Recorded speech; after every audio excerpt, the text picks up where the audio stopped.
তোমার এক বন্ধুর নামটা তুমি জানোনি? Michael Jackson. একটা গান গাইলে, ইংলিশে গান গাইতো, কোটি ডলার হাদিয়া পাইতো। ওই মাইকেল জ্যাকসন কণ্ঠশিল্পী আমেরিকার, একটা গান গাইয়া গাইয়া জনসমুদ্র যখন পরিণত হয়ে গেল, মাইকেল জ্যাকসন চিন্তা ভাবনা করে দেখলো, আমার টাকা পয়সা আর ভক্তবৃন্দের অভাব নাই, আমার নাকি একবার মরা লাগবে, তবে আমি আমার ইচ্ছা মতো মরতে চাই। বলে কেমন মরবি? মাইকেল কয়, আমি 150 বছর পর্যন্ত জমিনে জিন্দা থাকবো, এর আগে আমি মরতে চাই না। 150 বছর পর্যন্ত বেঁচে থাকার জন্য মাইকেল জ্যাকসন যত ব্যবস্থা নেওয়া দরকার নিল। 20 জনের উপরে ডাক্তার তারে অল টাইম পাহারা দেয়, একটা খানা শতবার চেক করে খায়। মাইকেল জ্যাকসনের চেহারাটা বাধাই করে নিল যেন যৌবন ছুটে না যায়, খালি হাতে কারো সাথে সাক্ষাৎ দেয় না, জীবাণু যেন ঢুইকে আমার মৃত্যুর মুখে ফালাইয়া না দেয়। এই মাইকেল এত কিছু ব্যবস্থাপনা করলো, 150 বছরের আগে সে মরবে না। আল্লাহ কয়, আমার সিদ্ধান্ত কেউ রদ করার ক্ষমতা নাই, আমি আল্লাহ সিদ্ধান্ত করে নিলাম। এই মাইকেল 150 বছরের বাঁচার তাগিদ দিয়া এবার প্রস্তুতি নিয়ে চলতেছে, সিকিউরিটি গার্ড নিয়ে চলতেছে, শরীরের মধ্যে কোনো বাতাস, কোনো ধুলাবালু লাগায় না, কমপ্লিট স্যুট নিয়ে বাংলা দুনিয়ার জমিনে চললো। আল্লাহর কুদরত, একদিন হঠাৎ করে মাইকেলের মাথা একটু ব্যথা ব্যথা ভাব। 20 জনের উপরে ডাক্তার অল টাইম তারে চিকিৎসা দেয়, কোনো রোগ যেন ভেতরে ঢুকতে না পারে। হঠাৎ করে বিছানায় শুইয়া ঘুম পড়ল, একটু আরাম করতেছে, তখন তার বয়স মাত্র 50-এর কোঠা পেরিয়ে যাচ্ছে। এমন সময় ডাক্তারেরা চতুর্পার্শ্বে পাহারা দেয়, মাইকেল 50-এর কোঠার পরে পেরিয়ে বিছানায় যখন ঘুমাইয়া গেল, হঠাৎ করে ডাক্তারেরা দীর্ঘ টাইমের পরে মাইকেলকে যখন সজাগ করতে চায়, শরীরটার মধ্যে টাচ করে দেখে মাইকেলের পুরো শরীর বরফের মতো ঠান্ডা, কাঠের মতো শক্ত হয়ে গেল। ডাক্তারেরা চিৎকার দিয়া কয়, মাইকেল আর জমিনের মধ্যে জিন্দা নাই, আমরা অনুভব করলাম না মাইকেলের জীবনটা কখন চলে গেল। এ যুবকেরা, মাইকেলের থেকে তুই তো আর বেশি ব্যবস্থা গ্রহণ করতে পারো নাই।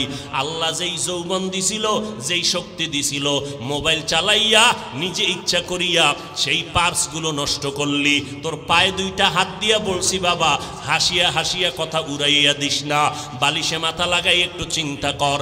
আজকে মোবাইলটা চালাইয়া চোখের পাওয়ারটারে নষ্ট করে ফেলেছ রে বাবা, পায়ে ধরে বলছি কথাগুলো এমনে ফালাইয়া দিস না।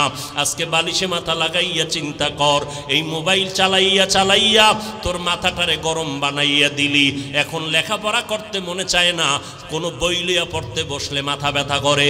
এই মোবাইলের কারণে তোর বুকে ব্যথা কিন্তু বেড়ে গেছে, মাথা ব্যথা বেড়ে গেছে। এই মোবাইলের কারণে খানার রুচি পর্যন্ত নষ্ট হয়ে গেছে। এই মোবাইলের কারণে রে বাবা তোমার হার্ট দুর্বল হয়ে গেছে, ওদিক থেকে তোমার রোগ শোকে তুমি ধ্বংস হয়ে যাইতেছ, তোমার ব্রেনের উপরে এফেক্ট করতেছে, তোমার হার্ট দুর্বল হয়ে যাইতেছে। এই মোবাইলের কারণে তোমার যৌবন নষ্ট হয়ে গেল, তোমার জীবনটা দুর্বিষহ হয়ে গেল। এখন খানা ভালো লাগে না, ঘুম ভালো লাগে না, এই মোবাইলের পেরেশানিতে পইরা পইরা লেখাপড়া পর্যন্ত ভালো লাগে না।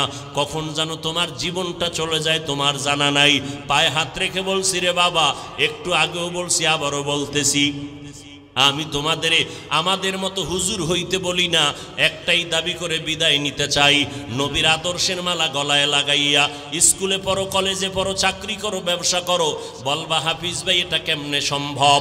একটু ডানে বামে নজর করে দেখো রে বাবা, তোমার মতো আমার মতো যুবক স্কুলে কলেজে লেখাপড়া করে, 5 বেলার নামাজি ছাত্র ছাত্রী, একটু জিব্বা নাড়াইয়া তুমি জবাব দাও, আছে না নাই? যদি বলো থাকে, তুমি কেন পারবা না রে বাবা? তোমার মতো যুবক আজকে তাকায় দেখো, এই বিশ্ব রোডে গাড়ি চালায়, ড্রাইভারি করে, 1 বেলার নামাজও বন্ধ করে না। আজান হয়ে গেছে, চলন্ত গাড়িটারে ব্রেক করিয়া মসজিদে কন্ট্রাক্টর, হেল্পার, ড্রাইভার ঢুকে গেল এবং যাত্রীরা পর্যন্ত নামাজ আদায় করে। ও আল্লাহর বান্দারা, তাকাইয়া দেখো, তুমি কেন পারবা না?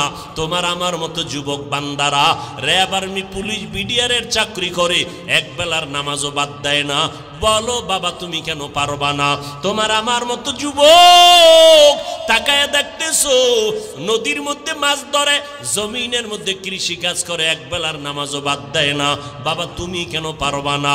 এই আব্দুল্লাহপুর বলো, ঢাকার শহর বলো, তোমাদের এই জমিনের মধ্যে কত হাজার হাজার ব্যবসা করে টাকাওয়ালা, এক টাকাও হারাম খায় না, দাড়িও কাটে না, নামাজও বাদ দেয় না। এই রকম ব্যবসায়ী লোকের অভাব নাই। বলো বাবা তুমি কেন পারবা না? তোমার আমার মতো আল্লাহর বান্দা, এমপি, মন্ত্রী, চেয়ারম্যান, মেম্বার, উকিল, ব্যারিস্টার, প্রফেসর, ইঞ্জিনিয়ার, সাংবাদিক, সাহিত্যিক, পাঁচ বেলার নামাজি অভাব নাই। বলো তুমি কেন পারবা না?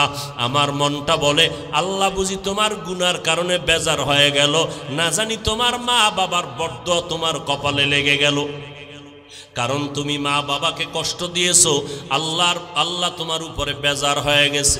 এই যে মোবাইলটা নিয়ে ফেসবুকে কত আলেমের বিরুদ্ধে লেখালেখি করিয়া তুমি বরদোয়া কামাই করতেছো, আলেমের হাত উঠাইয়া বরদোয়া করা লাগবে না।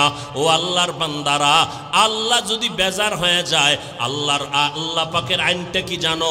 ক্বালান নবী সাল্লাল্লাহু আলাইহি ওয়া আলিহি ওয়া সাল্লামা ফীমা ইয়ারবিহি আন রাব্বিহি আযজা ওয়া জাল্লা। বুখারী শরীফে আল্লাহ হাদিসে কুদসি যে জানায় দেয়, মান আদালি ওয়ালিয়ান ফাকাদ আযানতুহু বিল হারব। ও নবী জানায় দেন আমার আল্লাহর কথা, যারা আমার ওলি, আমার বন্ধু, আল্লাহ ওয়ালাদের সাথে দুশমনি করবে, আমি আল্লাহ তাদের সাথে যুদ্ধ করার জন্য তৈয়ার। অতএব যারা আহলে হক আলেমের বিরুদ্ধে লেখালেখি করো, যারা আলেমের বিরুদ্ধে বিশুদ্ধার করো, আল্লাহ বেজার, মা বাবার অভিশাপ তোমার কপালে। কারণ একই মজলিসে বৈশা বয়ান শুনছো, মোনাজাত ধইরা হাত তুল্লা, কত বান্দার চোখে পানি, অথচ আমার চোখে কেন পানি আসে না? একটু চিন্তা করো, তোমার মোনাজাতে কেন কান্না আসে না? একমাত্র কারণ গুনার কারণে দিলটা পাথর হয়ে গেল। এই গুনাহ অবস্থায় আল্লাহ ডাক দিয়া কয় তওবা কর, একটা সেকেন্ডের মধ্যে আমি তোর জীবনের গুনাহ মাফ করে দিব।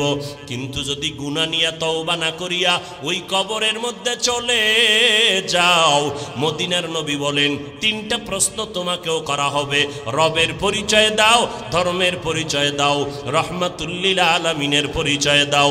নবীজি বলেন যারা গুনাহ নিয়ে কবরে যাবে তারা একটা প্রশ্নের জবাব দিতে পারবে না, বলবে হা হা লা আদরি, আমি কিছুই জানি না, বড় আফসোস। নবীজি বলেন সাথে সাথে আমার আল্লাহ গাইবী আওয়াজ দিয়া রাগান্বিত হইয়া বলবেন, ও কবরের ফেরেশতা, এই নাফরমানকে আর কোনো সুযোগ দেওয়া হবে না। আমি দুনিয়াতে কম সুযোগ দেই না রে ফেরেশতা।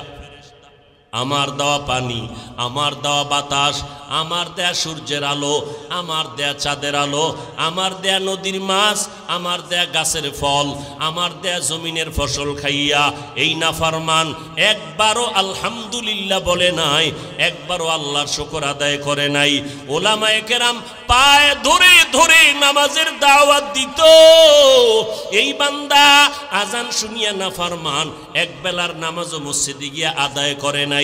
এখন আর দেরি নাই, এই বেঈমানের কবরে জাহান্নামের বিছানাটা দিয়া দাও, জাহান্নামের সাথে রাস্তা খুলিয়া দাও, জাহান্নামের আগুন কবরটা ভরে দাও। একটা না দুইটা না, 70 থেকে 99টা সাপ কবরে আসবে। মদিনার নবী বলেন আল্লাহ তাআলা রাগান্বিত হইয়া কবরের মাটিকে ডেকে বলবেন, এরে কবরের মাটি, এই নাফরমান গুনাহগারকে দুই পার্শ্ব থেকে জোরে জোরে চাপ দাও। এত জোরে চাপ দিবে পাজরের হাড়গুলো চুরমার হয়ে যাবে। ও যুবকেরা, একটু চক্ষু বন্ধ করে কবরের আযাবের কথা চিন্তা কর। ওলামায়ে কেরামের কথা মিথ্যা মনে করিও না রে বাবা, আল্লাহ ওয়ালাদের কথা মিথ্যা মনে করিও না। লক্ষ লক্ষ নবীরা মিথ্যা বলেন নাই, লক্ষ লক্ষ সাহাবায়ে কেরাম মিথ্যা কথা বলেন নাই, কোটি কোটি ওলামায়ে কেরাম মিথ্যা কথা বলতে পারেন না। এখনো সময় আছে, তওবা করে নাও। মনে মনে আমার আল্লাহকে ডাকো আর বলো, হে মালিক, এই ময়দানে আমার মতো গুনাহগার কেউ নাই। আমার গুনার কারণে আমার হাত না পাক, চোখ না পাক, আমার জিহ্বা না পাক, আমার অন্তর না পাক। আমার এই গুনার খবর আমার মা বাবা, ভাই বোন, সমাজের স্ত্রী, পরিবার কেউ জানে না রে আল্লাহ। ও আল্লাহ, আপনি জানার পরে রাগ করিয়া পানি বন্ধ করেন নাই, খানা বন্ধ করেন নাই। ও দয়ার মালিক, আমি আজ আপনার দরবারে তওবার নিয়ত করে ফেললাম। দুনিয়াতে যতদিন বাঁচবো আপনিই তো হায়াতের মালিক, ইজ্জতের মালিক। ও আল্লাহ, জীবনে আর নামাজ ছাড়বো না, জীবনে বেপরদায় চলবো না, দাড়ি কাটবো না, ওলামায়ে কেরামের বিরোধিতা করে গুনাহগার হব না, মা বাবার দোয়া নিয়ে চলবো, দেশ ও জাতির বিরুদ্ধে ষড়যন্ত্র করব না, নবীর তরিকার বাহিরে চলবো না রে আল্লাহ। তওবা করার যদি এখনো নিয়ত করো রে বাবা, আল্লাহ পাক এখনই তোমার গুনাহ মাফ করে দিবেন। অন্তর থেকে আমার আল্লাহকে মনে মনে ডেকে ডেকে তওবার কথা বলো। ও মালিক, আমার অন্তরের খবর আপনি ভালো জানেন রে আল্লাহ। এই জীবনে কত গুনাহ করে আবার তওবা করে আবার গুনাহ করেছি।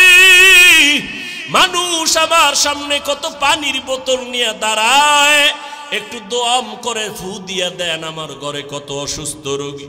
কিন্তু ওই লোকটা যদি জানতো আমি কত বড় গুনাহগার, কখনো আমার সামনে পানি পড়া নিতে আসতো না। ও আল্লাহ, আপনিই তো সম্মানের চেয়ারে বসাইছেন রে আল্লাহ। ও আল্লাহ, কত সম্মান দান করেছেন, গুনার কারণে যেন মাহরুম হয় না যাই রে আল্লাহ। ও আল্লাহ, এই ময়দানের দিকে নজর করে দেখেন রে আল্লাহ। আমরা তওবার নিয়ত করে ফেলেছি রে মালিক। ও আল্লাহর বান্দারা, ও পর্দার আড়ালের মা বোনেরা, আল্লাহর কাছে অন্তর দিয়ে তওবার নিয়ত করে নাও। ও আল্লাহ, আমার গুনার খবর আমার মা বাবায় জানলে কেউ আমারে সম্মান করত না। আমার মা বাপ বোনেরা, ভাই ভাই বোনেরা জানলে, সন্তানেরা জানলে কেউ আমারে ভালো জানতো না। ও আল্লাহ, আপনি জানার পরেও তো আমার ইজ্জত নষ্ট করেন নাই, আমার খানা বন্ধ করেন নাই। ও আল্লাহ, আজকে গোপনীয় আবার আপনার কাছে তওবার নিয়ত করলাম। পয়গম্বরে আরবি বলেন, উলামায়ে আহলে হকদের অনুসরণ করবা। তবে আমি আপনাদেরকে প্রাথমিক একটা টিপস দিয়া যাই, দেখলেই মনে করবেন তারা আলেম নামের বাতেল, যাদের বয়ানে কোনো আমল নাই, যাদের বয়ানের মধ্যে কোনো ইখলাস নাই, যাদের বয়ানে আমল সুন্দর হয় না, মানুষের দিলটা নরম হয় না, যাদের বয়ানে মানুষের আমল ভালো হয় না, প্রাথমিকভাবে ধারণা করে নাও তার আলেমের মধ্যে ভেজাল আছে। দ্বিতীয়, এখন নতুন করিয়া আপনাদের মিডিয়া খুললে, ইউটিউব খুললে নগদ প্রমাণ পাবেন। যদি কোনো আলেম মাওলানা নাম লেখাইয়া স্টেজের মধ্যে বসিয়া কেউ বলে কোরআনের মধ্যে ভেজাল আছে, জাল আছে, খোদার কসম মেনে নাও সে উলামায়ে আহলে বাতিল। যেই আলেম বক্তা হইয়া, আলেম মাওলানা দাবি করিয়া উম্মতের সামনে বয়ান করে বলে কাজা নামাজ লাগবে না, প্রমাণ করে নাও, চিহ্নিত করে নাও সে আলেম বাতিল আলেম। যে আলেম বলে নফল ইবাদত লাগবে না, ওই আলেম বাতিল। যে আলেম বলবে সুন্নাত জুমার আগে সুন্নাত লাগবে না, সে আলেম বাতিল। যে আলেম বলবে এত বেশি বিতিরের নামাজ প্রতি রাত্র পড়া লাগবে না, সে আলেম বাতিল। যেই বক্তা মাওলানা টাইটেল লাগাইয়া উম্মতের সামনে বলবে নবীরাও ভুল করেছিলেন, এই আলেম বাতিল। মেরা এজাজু করদান বেহিসাব, খলকেরা দাদান জবাবে বাসওয়া। নবী দুনিয়াতে দুই জিনিস রেখে গেলেন আঁকড়ে ধরো, কোরআন আর হাদিস। কোরআন আর প্রশ্ন, নবী আসলেন কি নিয়া? আল্লাহ তাআলা বলেন, লাকাদ কানা লাকুম ফি রাসূলিল্লাহি উসওয়াতুন হাসানা। আল্লাহর নবীর মধ্যে ও উম্মতেরা তোমাদের জন্য রয়েছে উত্তম আদর্শ, গ্রহণ করে নাও। তাহলে আমার নবী দুনিয়াতে কি নিয়ে আসছেন? জবাব হলো উত্তম আদর্শ নিয়ে নবী জমিনে আগমন করলেন। এমন একটা সময়, যেই সময়ে মক্কার মানুষের মতো খারাপ আর কোনো মানুষ জমিনের মধ্যে কেউ ছিল না। বাইতুল্লাহর ভিতরে 360টা মূর্তি টানাইয়া ওই মুশরিকেরা নারী আর পুরুষ উলঙ্গ হইয়া বাইতুল্লাহর চতুর্পার্শ্ব তাওয়াফ করে। বিবাহের কোনো সিস্টেম নাই, যুবক যুবতী অবাধে রাস্তায় চলাফেরা করে, যখন তখন যা মনে চায় যায়, পশুর চরিত্রকে হার মানাইয়া ফেলতই জাহেল। নারী জাতিকে অপমান করত, কন্যা সন্তান হইলে অভিশাপ মনে করত, কন্যাদেরকে নিজের বাবা নিজ হাতে জ্যান্ত কবরে দাফন করে ফেলত। আমার নবী দুনিয়াতে আসলেন উত্তম আদর্শ নিয়া। উত্তম আদর্শ নিয়ে আসার পর জমিনের মধ্যে আমার মায়ার নবী এমন আদর্শ কায়েম করে দিলেন, নবীর আদর্শ গ্রহণ করা মাত্র মক্কার মানুষ এত দামি হয়ে গেল। আল্লাহ কয় আমি দুনিয়াতেই তাদেরকে জান্নাতের সুসংবাদ দিয়ে দিলাম। নবীর আদর্শে সাহাবায়ে কেরাম এত দামি হলেন যে আল্লাহ পাক দুনিয়াতেই জান্নাতের সুসংবাদ দিয়ে দিলেন। মায়ার নবী বলেন, হেরা গুহার ভেতরে আমি আল্লাহর ধ্যানে সময় কাটাইতাম, আর ওখানে জিবরাইল আমিন আসতেন। আল্লাহর কোরআন নাজিল হওয়া মাত্র আমি নবীরে চাপ দেওয়ার পর আমার শরীরের মধ্যে জ্বর উঠে গেল। আমি চলে গেলাম খাদিজার ঘরে। খাদিজার ঘরে গিয়া ডাক দিলাম, জাম্মিলুনি জাম্মিলুনি, ও খাদিজা আমারে আবৃত করে নাও। ইন্নী খাশিতু আলা নাফসি, আমি মরণের মতো ভয় পাইতেছি, না জানি আমার মরণের কষ্ট শুরু হয়ে গেল। আমি মুহাম্মদ হেরা গুহার সব কাহিনী খাদিজাকে জানায় দিলাম। খাদিজাতুল কুবরা আমাকে সান্ত্বনার বাণী শুনাইয়া ডাইরেক্ট আমাকে নিয়ে চলে গেলেন ওয়ারাকা বিন নাউফেলের কাছে। তিনি ধর্মের বড় পণ্ডিত। আমার হালাত জানার পরে বলে, এ তো হবে আখিরি জমানার পয়গম্বর। ডাক দিয়া কয়, খাদিজা আমি ওয়ারাকা বিন নাউফেল, মুহাম্মদ যদি নবুয়ত লাভ করতে পারে আমি কালেমার ঈমান নিয়ে নিব। মায়ার নবী কাঁদতেছেন। আম্মা জান খাদিজা রাদিয়াল্লাহু আনহা বলেন, কিয়ামতের ময়দানে আল্লাহ যদি ডাক দেয় আমার বন্ধু মুহাম্মদের হাতে প্রথম কালেমাওয়ালা মুসলমানটা একটু দাঁড়াও, আমি আল্লাহ দেখব। দুনিয়ার কোনো পুরুষ দাঁড়াবার ক্ষমতা নাই। সর্বপ্রথম আমার নবীর হাতে কালেমাওয়ালা একজন নারী দাঁড়ায় বলবেন, আমি খাদিজা পয়গম্বরের হাতে প্রথম কালেমা পড়ে মুসলমান হয়েছি। খাদিজা রাদিয়াল্লাহু আনহা দুইজন স্বামী বিদায়ের পরে নবীকে স্বামী বলে গ্রহণ করলেন। এরপরে নবীর হাতে কালেমা পড়ে মুসলমান হলেন ওয়ারাকা বিন নাউফেল। এরপরে পয়গম্বরের হাতে প্রথম কালেমা পড়ে মুসলমান হলেন হযরত আলী 10 বছর বয়সে। এরপরে হযরত আবু বকর আমার নবীর হাতে কালেমা পড়ে মুসলমান হলেন। নবী বলেন, নারীদের মধ্যে প্রথম খাদিজা কালেমা পড়লেন। বাচ্চাদের মধ্যে অল্প বয়সে হযরত আলী প্রথম আমার হাতে কালেমা পড়ে মুসলমান হলেন। মুরব্বীদের মধ্যে হযরত আবু বকর আমার হাতে প্রথম কালেমা পড়লেন।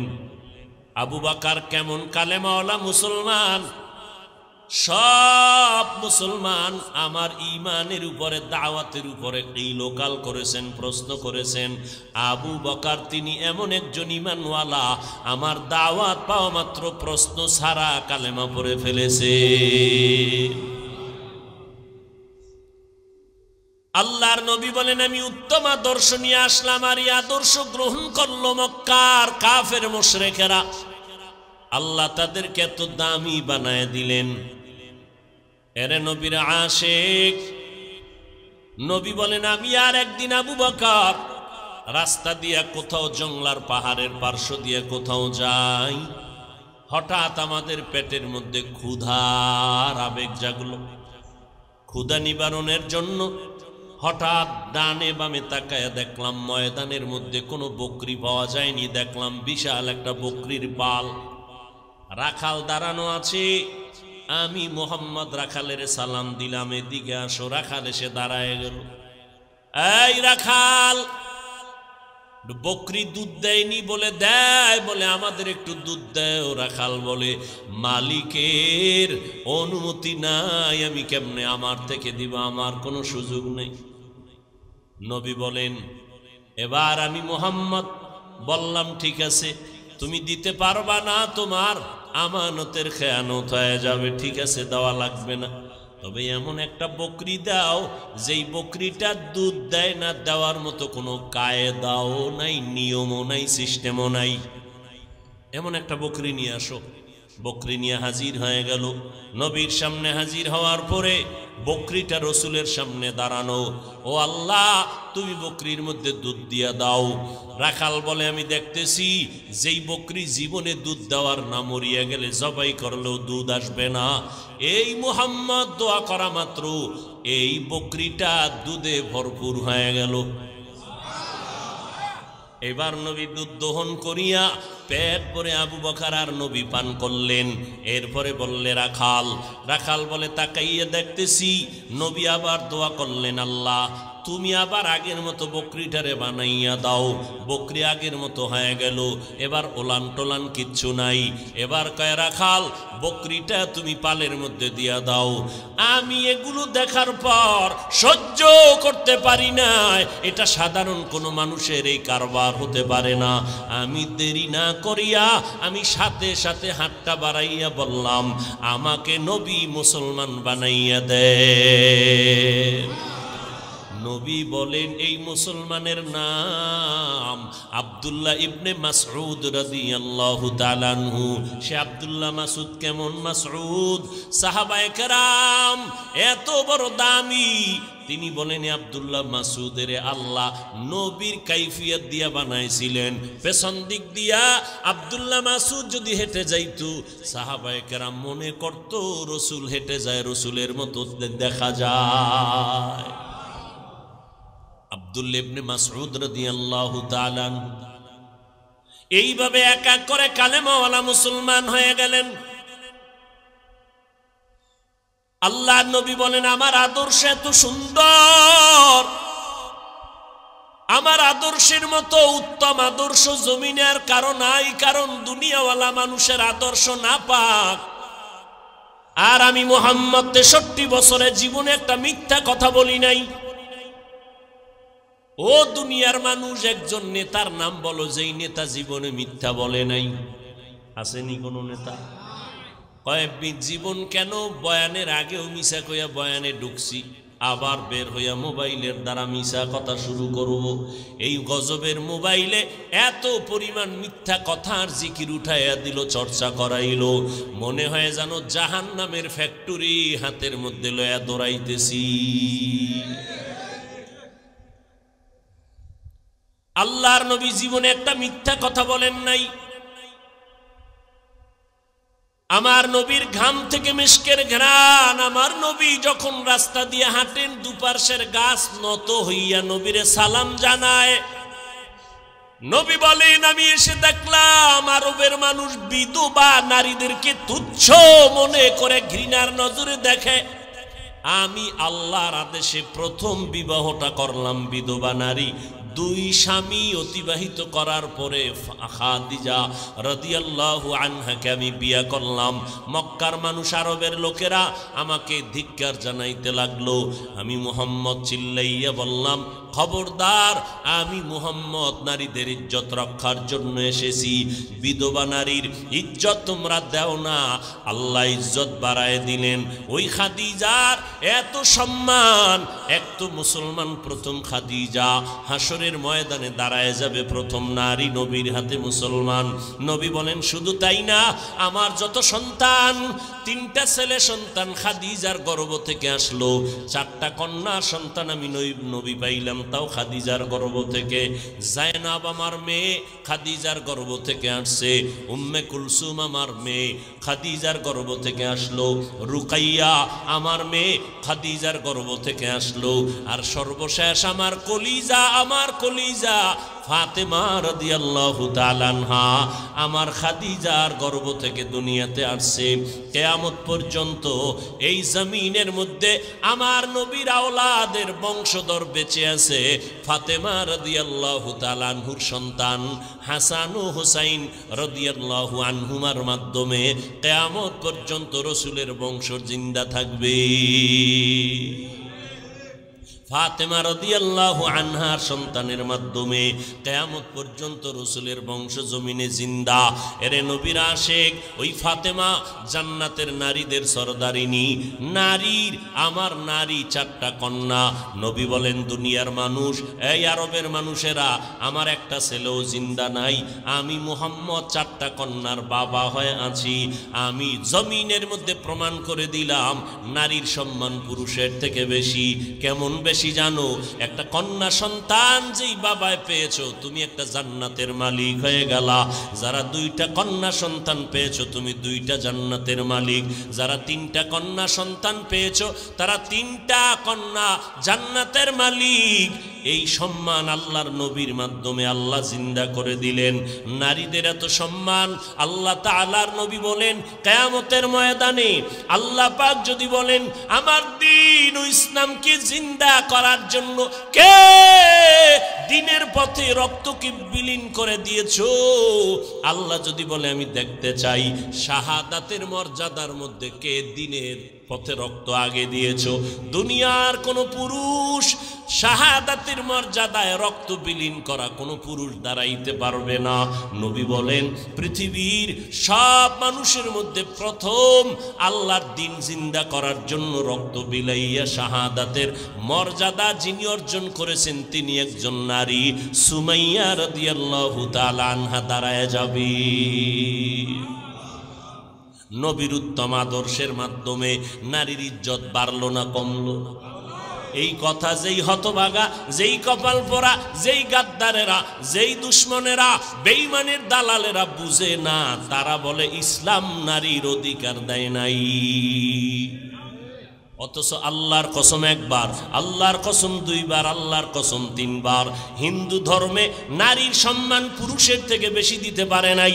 খ্রিস্টান ধর্মের মধ্যে নারীর সম্মান পুরুষের উপরে দিতে পারে নাই। ইহুদি ধর্মের ভেতরে নারীদের সম্মান পুরুষের উপরে দিতে পারে নাই। বৌদ্ধ ধর্মের ভেতরে নারীদের সম্মান পুরুষের উপরে দেয় নাই। একমাত্র কেবলমাত্র শুধুমাত্র ইসলামই দিয়েছে নারীর মর্যাদা পুরুষের উপরে। এক আল্লাহর বান্দি নবীর স্ত্রীর ঘরে গিয়া দাঁড়ায় গেলেন। ও পয়গম্বরের বিবি উম্মাহাতুল মুমিনিন, আমাদের আম্মা জান, নবীর থেকে একটু জানতে চাই, নবীর থেকে আপনি জেনে আমাদের জবাব দেন। কি প্রশ্ন? পুরুষেরা জানাজায় যায় অনেক সওয়াব পায়, আমরা তো এত সওয়াব কামাই করতে পারি না, কারণ আমগো জানাজায় যাওয়ার কোনো রাস্তা নাই। পুরুষেরা জুমার মসজিদে গিয়ে অনেক সওয়াব পায়, আমরা তো জুমায় যেতে পারি না, আমরা এই পরিমাণ সওয়াব কোথায় পাই? পুরুষেরা কাফেরের মোকাবেলায় যুদ্ধের ময়দানে যায়, অনেক সওয়াব কামাই করে, আমরা তো যাইতে পারি না, এই পরিমাণ সওয়াব কোথায় পাবো? নবী কয় ও বিবি জানাইয়া দাও কিয়ামত পর্যন্ত আনেওয়ালা নারীদেরকে। ও পর্দার আড়ালের আম্মা জানেরা, আল্লাহর নবী জানায় দিলেন ও নারীরা স্বামীর খেদমত করো, স্বামীর মাল হেফাজত করো, সন্তানগুলোকে ঘরের মধ্যে আদর্শওয়ালা বানাও, চরিত্রবান বানাও, আর ঘরের মধ্যে নির্জন স্থানে নামাজ আদায় করো। পুরুষেরা জুমায় গিয়া জানাজায় গিয়া যত পরিমাণ সওয়াব পাবে, আম্মা জান তোমাকে ঘরের মধ্যে আল্লাহ ওই পরিমাণ সওয়াব দান করবে। আতিনা ফি দারে দুনিয়া না হাসান, আতিনা ফি দারে উকবা না হাসান, ইয়া গিয়াসাল মুস্তাগীসিন ইহদিনা লাফতিখারা বিল উলুমে ওয়াল গিনা। হর গড়ি দে নেকো তু তৈয়ার হ্যায়, जो न मांगे उससे तू बेजार है। আম্মা জানেরা শাহাদাতের মর্যাদা যদি পেতে চান, পুরুষেরা কাফেরের মোকাবেলায় যুদ্ধের ময়দানে যদি মরে যায় শাহাদাতের মর্যাদা আল্লাহ দান করবেন। নারীদেরকে আল্লাহ পাক আইন করে দিলেন, ও নারীরা গর্ভের মধ্যে বাচ্চা যদি আসে, ওই বাচ্চা গর্ভে নিয়া তুমি আল্লাহর নাম জপো, নামাজের সুযোগ থাকলে নামাজ পড়ো, নামাজ নামাজ পড়বা, রাতের বেলা বাচ্চার কারণে তুমি ঘুমাইতে পারো নাই, মদিনার নবী জানায় দেয় ও নারীরা যত রাত ঘুমাইতে পারলা না বাচ্চা গর্ভে থাকার কারণে আল্লাহর জবানে আল্লাহর মহব্বতে জিকির করবা, তসবিহ পড়বা, দরুদ পড়বা। প্রত্যেকটা রাত আল্লাহ তাআলা সবে কদরের সমান সওয়াব দান করে দিবে। আর যে আম্মা জান বাচ্চাটা দুনিয়াতে প্রসবকালে আল্লাহ যদি তার জীবনটা নিয়ে যায়, নবী কয় জানাইয়া দাও বাচ্চা প্রসবকালে যদি কোনো আম্মা জানেন ইন্তেকাল হয়, আল্লাহ বলেন নবী জানায় দেন আমি ওই নারীটাকে শাহাদাতের মর্যাদায় বিনা হিসাবে জান্নাত দিয়ে দিব। নারীর ইজ্জত বলে ইসলাম দেয় নাই, যারা বলে নিশ্চিত এরা দুনিয়ার নিকৃষ্ট রসুলের দুশমন। শুধু দুশমন না নিকৃষ্ট, গোটা পৃথিবীর মধ্যে চূড়ান্ত নিকৃষ্ট দুশমন। এদের মতো গাদ্দার, এদের মতো নিকৃষ্ট দুশমন আর কেউ হতে। এরে আম্মা জান, আল্লাহ তাআলা আপনাদেরকে নবী বানান নাই, তবে নবীদের মা বানায় দিলেন। আম্মা জান আমার নবীর মা আমেনা, তিনি বলেন মুহাম্মদ যেদিন দুনিয়াতে ভূমিষ্ঠ হয় আমি একটা নূরের আলো দেখতে পারলাম। এত বিশাল আলো, আমার ঘরটা শুধু আলোকিত হয় নাই। রবিউল আউয়ালের 12 তারিখ বা রবিউল আউয়ালের 2 তারিখ বা রবিউল আউয়ালের 5 তারিখ বা 9 তারিখ নবী আমার গর্ভ থেকে যখন আসছেন দিনটা ছিল সোমবার, সুবহ সাদিকের সময়। হঠাৎ করে তাকাইয়া দেখি এত পরিমাণ নূরের আলো, ওই আলোটা শুধু আমার ঘর আলোকিত দেখলাম না, এই নূরের আলো দিয়ে তাকাইয়া দেখলাম বহু দূরের বসরা এলাকার শহর ওই আলোতে আলোকিত হয়ে গেল। কেমন এক নবী আল্লাহ আমাদেরকে দান করলেন। এই রবিউল আউয়ালে আমরা কি শিখব? মিলাদুন নবী পালন করো, সিরাতুন নবীকে লাথি মারো। এই কথা যারা বলে এদের মতো নিকৃষ্ট বেয়াদব পৃথিবীতে আর কেউ নেই। সিরাতুন নবী অর্থ কি বলছি একটু আগে মনে আছে? সিরাতুন নবী মানে কোরআন। নবীর আদর্শ হলো কোরআন, নবীর আদর্শ নামাজ, নবীর আদর্শ পর্দা, নবীর আদর্শ হালাল, নবীর আদর্শ জিকির, নবীর আদর্শ রমজানের রোজা। তাহলে যারা কয় সিরাতুন নবী লাথি মারো, লাথি গিয়া লাগলো কই রে বেঈমান, খবর রাখুনি। এত চালাকি কেন করতেছি? একমাত্র কোরআন হাদিসের কোনো জ্ঞান নাই। 2 নম্বরে জাহান্নামের আযাবের ভয় নাই।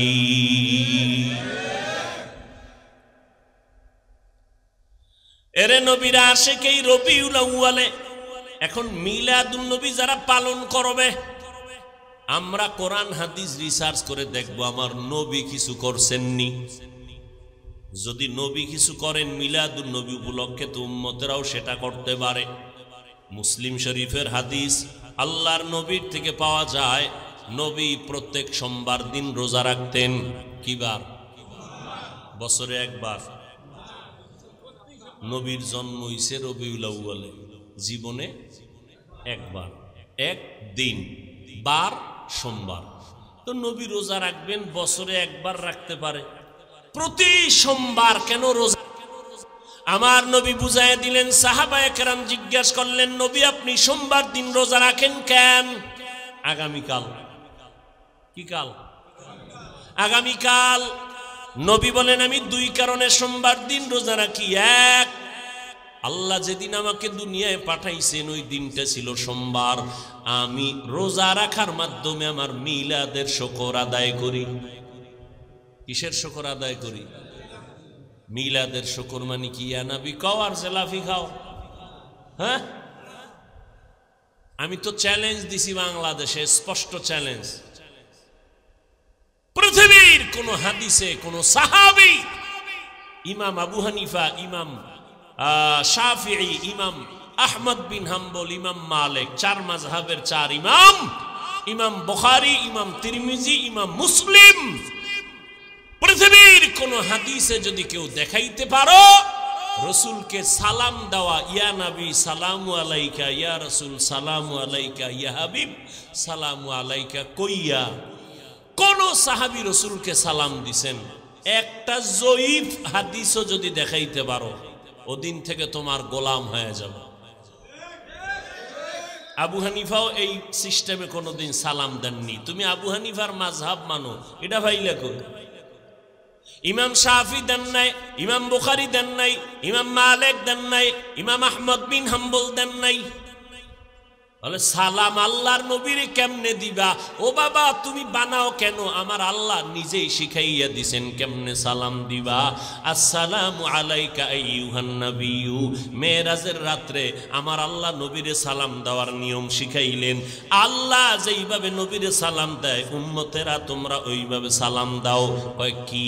কয় নবীরে সালাম শব্দ বলবা আগে, তারপরে বলবা নবীর নাম, নবীরে সম্বোধন করবা, এরপরে আসসালামু কাবলাল কালাম, সালাম দিবা কথার আগে ভাইজান কেমন আছেন সালাম আলাইকুম না, না আগে বলবা সালামু আলাইকুম ভাইজান কেমন আছেন, সালামু আলাইকুম আম্মাজান কেমন আছেন, সালামু আলাইকুম আব্বাজান কেমন আছেন। আব্বাজান কেমন আছেন সালাম আলাইকুম এটা সুন্নত না। সুন্নত কি? সালাম আগে দাও। আল্লাহ পাক ওই মেরাজের রাত্রে আমার নবীর সালাম দিলেন, আত্তাহিয়াতু লিল্লাহি ওয়াস সালাওয়াতু ওয়াত তাইয়্যিবাতু আসসালামু আলাইকা আইয়ুহান নবী।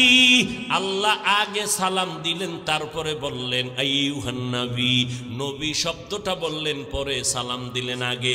এবার মেরাজের কথা বাদ। আপনারা যারা মক্কায় গিয়া হজ করেন, হজে গেছেন হাজী সাহেবরা, মদিনার রওজায় গিয়া যখন আল্লাহর নবীর সালাম জানান, সালামের যত কিতাব আছে, হজের যত কিতাব আছে, গিয়া দেখবেন ওখানে সালামের সিস্টেম কি? আসসালাতু ওয়াসসালামু আলাইকা ইয়া রাসূলুল্লাহ, আসসালাতু ওয়াসসালামু আলাইকা ইয়া হাবিবাল্লাহ, আসসালাতু ওয়াসসালামু আলাইকা ইয়া শাফিআল মুজনিবিন, আসসালাতু ওয়াসসালামু আলাইকা ইয়া রাহমাতাল লিল। বোবা হয়ে গেছেন না পণ্ডিতি সাহেব সব? রবিউল আউয়ালে জেলাফির বৃষ্টি গরম, ইয়া নবী কইব আর গরম গরম মিষ্টি খাইব। এই নবীর আসে আল্লাহ হেদায়াত দান করুন। আরো জোরে বলেন। তাহলে নবী মিলাদুন নবী উপলক্ষে কি রাখতেন? আপনারা তো আহলে হাদিস ভাইরা বলবে আমরা সহিহ হাদিস ছাড়া মানি না, এটা তো মুসলিম শরীফের হাদিস। এবার যাবা কই? নবী বলেন আমি দুই কারণে সোমবার দিন রোজা রাখতাম। এক কারণ আমি জন্ম হয়েছি সোমবার, আমি রোজা রাখি মিলাদের শুকর আদায় করি। দ্বিতীয় কারণ আল্লাহ যেদিন আমাকে কোরআন নাজিলের উদ্বোধন করেছেন জিবরাইলের মাধ্যমে, ওই দিনটাও ছিল সোমবার। আমি কোরআন নাজিলের সোমবার দিন রোজা রাখার মাধ্যমে কোরআন নাজিলের দিনটার শুকর আদায় করি। তাহলে মিলাদুন নবী উপলক্ষে নবী কি রাখছেন? উম্মতেরা যদি মিলাদুন নবী কিছু পালন করতে চাও, মোহাব্বতে নবীর রোজা রাখো, নবীর আমল রোজা। সোমবার দিন রোজা রাখবা 12ই রবিউল আউয়াল আর 13 রবিউল আউয়াল, কোনো তারিখের ভেদাভেদ নাই, তারিখ বাদ দাও। নবীর দিন ঠিক রাখবা, সোমবার দিন ঠিক রাখবা। এটা 12 হোক আর যা হোক কোনো টেনশন নাই। সোমবার দিন রোজা রাখবা। কয় শুধু রবিউল আউয়ালে? কয় না না, 12 মাস রোজা রাখবা।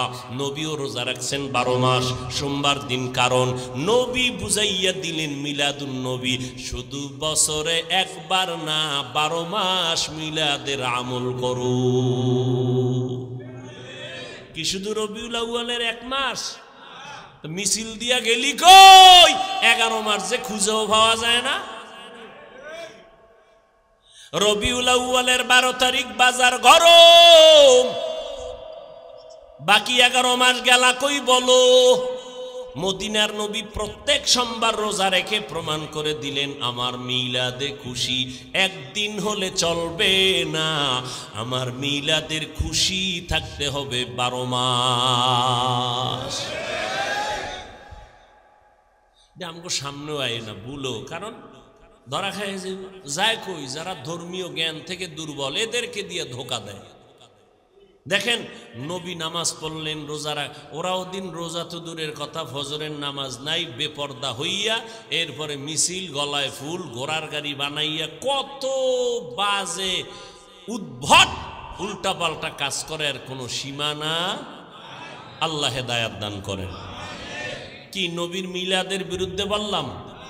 শুরুতেই বলেছি মিলাদ আমরা মানি কি মানি না। তবে আর একটা কথা, আপনারা ঢাকার শহরের অলিতে গলিতে পোস্টার দেখছেন, পোস্টার সাইয়্যিদুল আইয়াত 90 দিন মাহফিল। মাহফিল কি হইব? আরে ভাই 90 দিন ওয়াজ হবে রাজারবাগ শরীফে। কথা হয় না? কি শরীফ? রাজারবাগ। কত বাগি জমিনের মধ্যে, দেওয়ানবাগি, রাজারবাগি, কুতুববাগি, কত বাগি বাই রয়েছে জমিনে। রাজারবাগিরা পোস্টার ছাপায় দিছে সাইয়্যিদুল আইয়াত, একদিন হবে না 90 দিন হবে। সাইয়্যিদুল আইয়াত মানে কি? কয় সব ঈদের সরদার ঈদে মিলাদুন নবী। খোদার কসম, কোরআন শরীফের যত তাফসির আছে, হাদিস শরীফের যত ব্যাখ্যার কিতাব আছে, আমাদের আহলে সুন্নাত ওয়াল জামাতের আলেমদের যত কিতাব আছে, আবু হানিফার পক্ষ থেকে যত কিতাব আছে, একটা কিতাবের পৃষ্ঠা খুলে যদি দেখাইতে পারো মিলাদুন নবী শব্দের আগে ঈদ লেখা আছে, ঈদে মিলাদুন নবী শব্দটা একটা লাইনে লেখা আছে, যদি দেখাইতে পারো ওই দিন থেকে আমরাও পালন করব। দান্দাবাজি কয়দিন?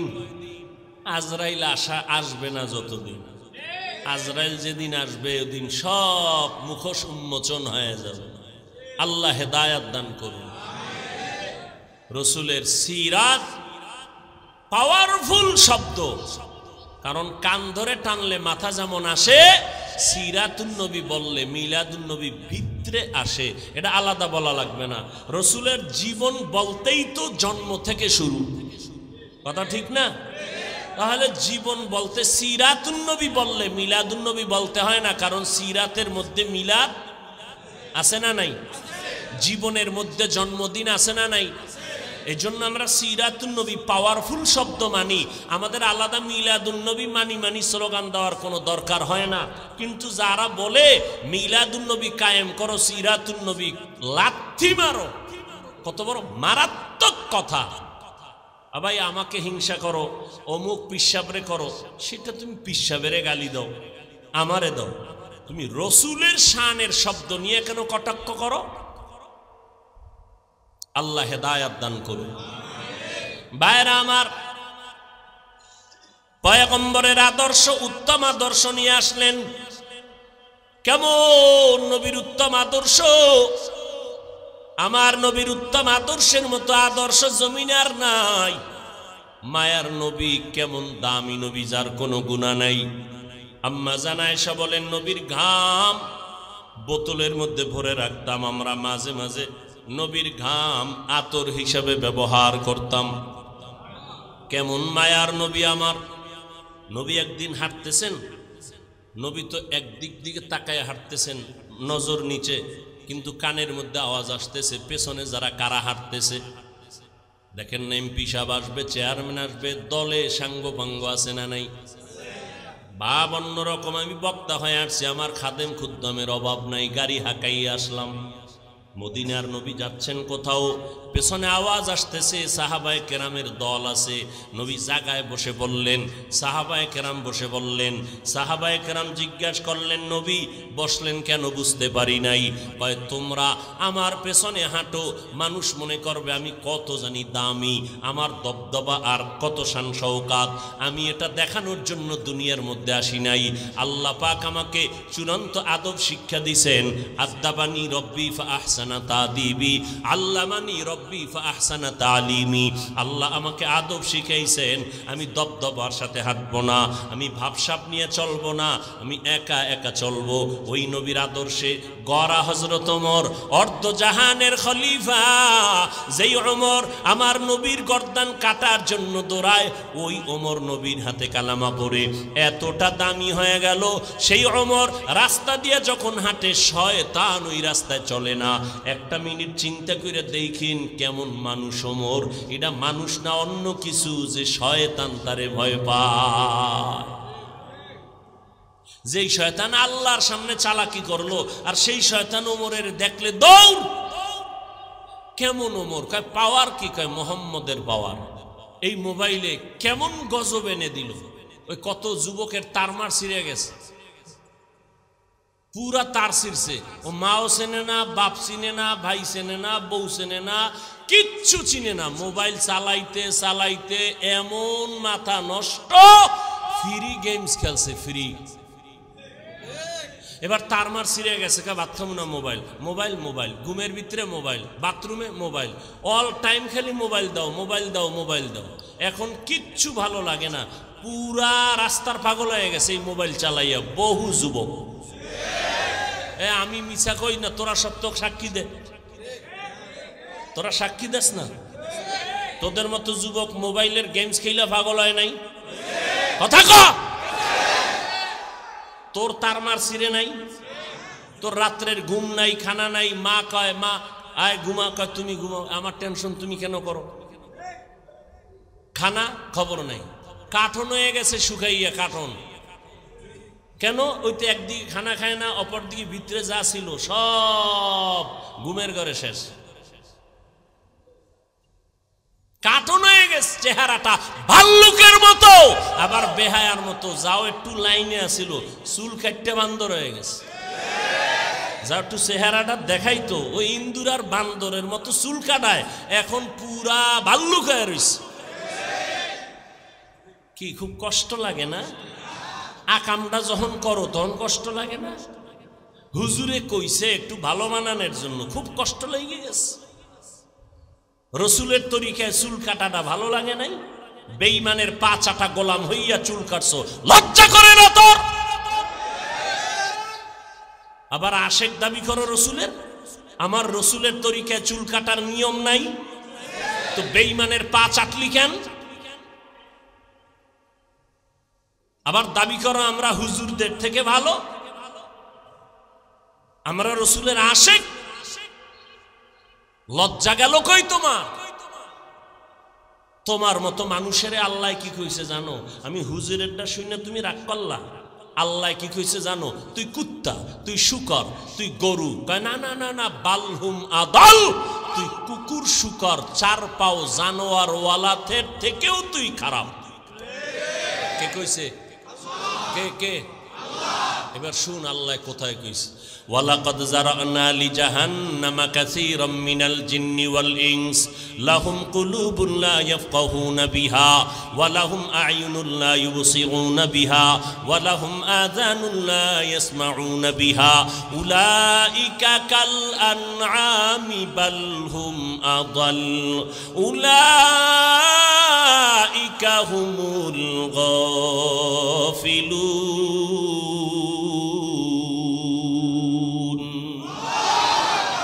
আল্লাহ বলেন অধিকাংশ মানুষ জাহান্নামী। অধিকাংশ মানে কম না বেশি? অধিকাংশ মানুষ জাহান্নামী। কেন? এদেরকে আমি আল্লাহ পাক কলব দিলাম, কলব দিয়া তারা ফিকির করে না, গবেষণা করে না। আমি চোখ দিলাম দেখার জন্য দেখে না, আমি কান দিলাম শোনার জন্য শুনে না। এই মানুষগুলো আল্লাহ কয় উলাইকা কাল আনআম, চতুষ্পদ জানোয়ার। কয় না, বাল হুম আদল, চতুষ্পদ জানোয়ারের থেকেও খারাপ। এতটুকু না, উলাইকা হুমুল গাফিলুন, এরা আমি আল্লাহর অবাধ্য বান্দা জাহান্নামী। আল্লাহ আর এক আয়াতে বলে ইন্নাল ইনসানা লিরাব্বিহি লাকানুদ, মানুষ বড় নিমক হারাম। আল্লাহ আর এক আয়াতে বলেন উলাইকা হুম শাররুল বারিয়া, চূড়ান্ত ঘৃণিত জানোয়ারের থেকেও এরা খারাপ। তাহলে যেই মানুষের এত সম্মান দিলেন আমার আল্লাহ কোরআনের দ্বারা, সেই মানুষকে আবার আল্লাহ কয় এরা চতুষ্পদ জানোয়ার থেকেও খারাপ। সূরা আরাফ 9 পারা। আল্লাহ হেদায়েত দান করুন।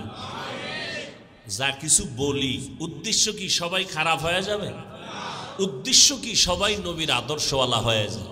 ও যুবক, আমার মতো হবেন সেটা একবারও বলি না, বরং আমি একবারও বলি না চরমনাই যাও, তাবলিগে যাও, দেওবন্দে যাও, কওমি মাদ্রাসায় যাও, পায়ে ধরে ধরে ধরে ধরে 12টা মাস বয়ান করি আমি। কি বুঝাই রে বাবা?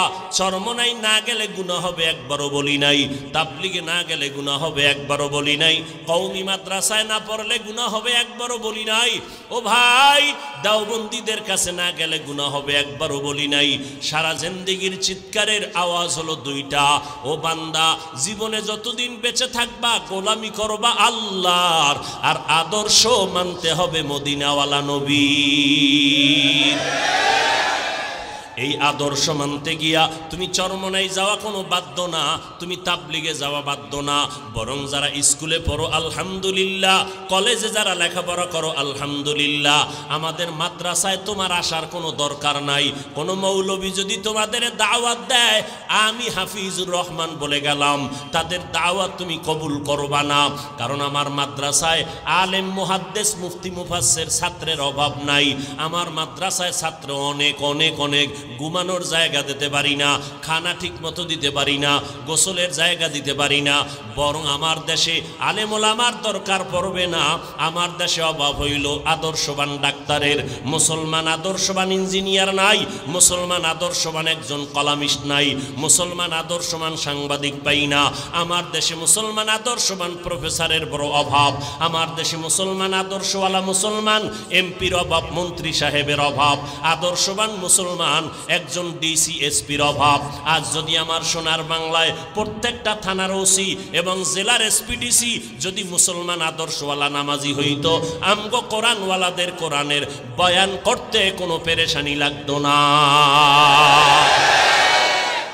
অতএব স্কুলে পড়ো, কলেজের মধ্যে পড়িয়া ডাক্তার হও, ইঞ্জিনিয়ার হও, সাংবাদিক হও, প্রফেসর হইও।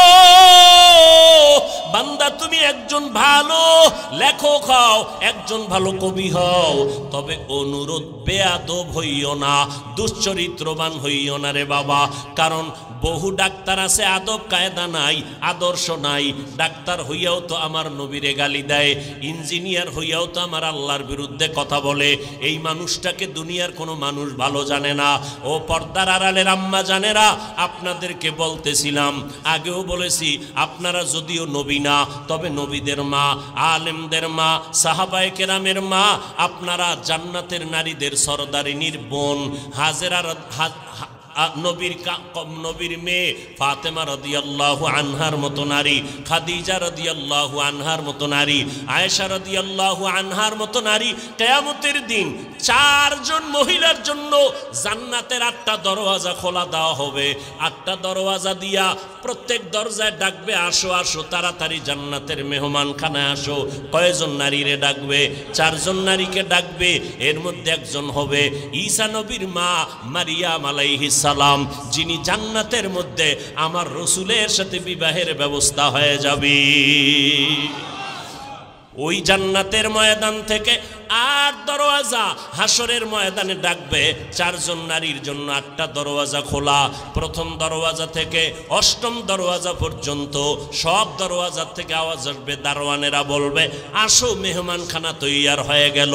কোনো হিসাব নাই, সূর্যের আলো টালো দেখার দরকার নাই, দ্রুত জান্নাতের মধ্যে ঢুকে যাও। একজন বিবি মারিয়াম আলাইহিস সালাম, ঈসা নবীর আম্মা জান, কি পরিমাণ কষ্ট দিছিল আম্মাজান মারিয়াম আলাইহিস সালামকে। এত পরিমাণ কষ্ট, খেজুর গাছের সাথে বেঁধে কি পরিমাণ বেত্রাঘাত করেছিল বেঈমানেরা। বলে, বাপ সারা সন্তান কেমনে আসলো? ঈসা নবী মায়ের কোলের মধ্যে বৈশা জবাব দিয়েছিল। আল্লাহ তাআলা ঈসা নবীর জবান খুলে দিয়েছিলেন শিশুবেলায়। আল্লাহ তাআলা ঈসা নবীকে অল্প বয়সে কিতাব দান করেছিলেন। আর একজন নারী খাদিজা রাদিয়াল্লাহু আনহা জান্নাতের 8টা দরওয়াজা দিয়ে ডাকবে, ও খাদিজা আসো, আসো, জান্নাতের দরওয়াজা খোলা। ও আব্দুল্লাহপুরের আম্মা জানেরা, ভালো করে শুনে নেন, আপনাদের মর্যাদার বয়ান সারা রাত্র যদি করি শেষ করা যাবে না রে আম্মা জান। আপনারা ডাক্তারের মা, বড় বড় ইঞ্জিনিয়ারের মা, বড় বড় ডিসি এসপির মা, এই জমিনের মধ্যে যত ভালো ভালো সন্তান দেখেন, আখেরাতের লাইনে ধর্মীয় লাইনে তাও ভালো মায়ের সন্তান, আবার দুনিয়ার লাইনে যত ভালো ভালো সন্তান দেখবেন সব হলো ভালো মায়ের অবদান। ভালো মা ছাড়া কোনো ভালো সন্তান জমিনে নাই। ডিসি সাহেবের ব্যবহার বড় ভালো। ডিসি সাহেব কয়, আমিও কোরআন পড়ছি হুজুর, আপনারা ওয়াজ মাহফিল করেন, আমার কোনো বাধা নাই, আমার জন্য মোনাজাতে একটু দোয়া করবেন। ডিসি সাহেব আপনার ব্যবহার দিয়ে কলিজাটা ঠান্ডা হয়ে গেল। ও ডিসি সাহেব, আপনার মধ্যে এত ধর্মের জ্ঞান আর মোহব্বত কেন? কয় হুজুর, আমি যদিও মাদ্রাসায় পড়তে পারি নাই, তবে কোরআনটা পড়ছি। কয় কেমনে? কয় মক্তবে সকালবেলা আমার আব্বা আম্মা মক্তবে কোরআন পড়াইছে। ও ভাই, কোরআনটা পড়িয়া ডিসির চেয়ারে বসছে, এখন কোরআনের ঘ্রাণ তার জবানে আছে না নাই? ও বান্দা, এই জন্য তুমি স্কুলে পড়ো, কলেজে পড়ো, আল্লাহর কোরআনের মৌটা তোমার অন্তরে ঢুকাইয়া নাও। কারণ কোরআনের একটু বাতি যার সিনার মধ্যে থাকবে, ও যদি এসপির চেয়ারে বসে, ওখান থেকেও কোরআনের ঘ্রাণ আসবে। নাস্তিকার বেঈমানেরা আলেমদের লিস্টি করবে দূরের কথা, চিন্তাও করার সাহস কোনোদিন পাবে না।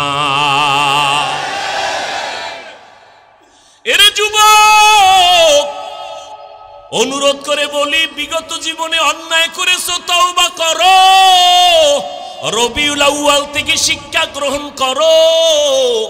ও আল্লাহ, নবীর আদর্শ জীবনে আর কত অবহেলায় কাটায় দিলাম, আর নবীর আদর্শ কোনোদিন ছাড়ব না। ও আম্মা জানেরা, দুইটা সন্তান ভালো বানাইয়া কবরে যান, আপনার সন্তানের আদর্শ দেখে কলিজা ঠান্ডা হবে, এলাকার মানুষ দোয়া করবে, মুরব্বীরা দোয়া করবে। ও মা, ঘরের মধ্যে স্বামীর মাল হেফাজত করেন, সন্তানগুলোকে আদর্শওয়ালা বানান। তার মানে এইটা না আপনার সন্তানের ডাক্তার বানাইবেন না, এটা কিন্তু বলি না রে আম্মা জান। ডাক্তার বানান, আমগো মতো হুজুর বানানোর দরকার নাই, আমার মতো পাগড়িওয়ালা বানানোর দরকার নাই, বরং 5 বেলার নামাজ জানো পড়ে, স্কুলে কলেজে পড়ুক আর চাকরি করুক, ব্যবসা করো। ও যুবকেরা, মা বাবার দোয়া নিয়ে সামনে আগাও। কারণ আমি হাফিজুর রহমান, আজকে চেয়ারের মধ্যে বয়ান করার যোগ্যতা নাই, এলেম আমল দিয়া বাহাদুরি করার কায়দা নাই। আমার মা বাবার অবদান আর দোয়ার কারণে, চোখের পানির কারণে আজকে তুমি টাকা পয়সা বাড়ি গাড়ির মালিক হয়েছো। খোদার কসম, মা বাবার চোখের পানি ছাড়া হতে পারো নাই। ও পরীক্ষার্থী ছেলে মেয়েরা, আজকে পরীক্ষায় তুমি ভালো নাম্বার পাইতেছো, তুমি মনে করছো তোমার নিজের ক্রেডিট। না না না, মা বাবার চোখের পানি আর দোয়া। তুমি জানো না, তুমি গ্রাম থেকে ঢাকার শহরে পড়ার জন্য আসছো, তোমার মা ভাড়া বাসা নিয়েছে তোমার পরীক্ষায় রান্না কইরা দেওয়ার জন্য।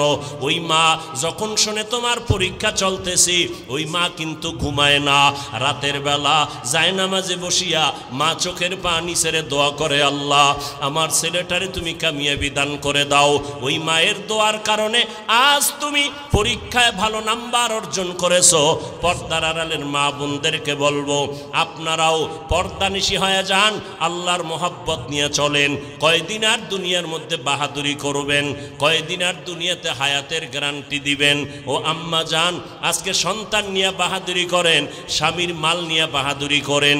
একদিন আজরাইল যখন এসে যাবে, সাদা কাপনের প্যাকেট বানাইয়া কবরে নিবে, তখন আপনার সন্তানেরা মা মা বলে ডাকবে, কোনো আওয়াজ হবে না।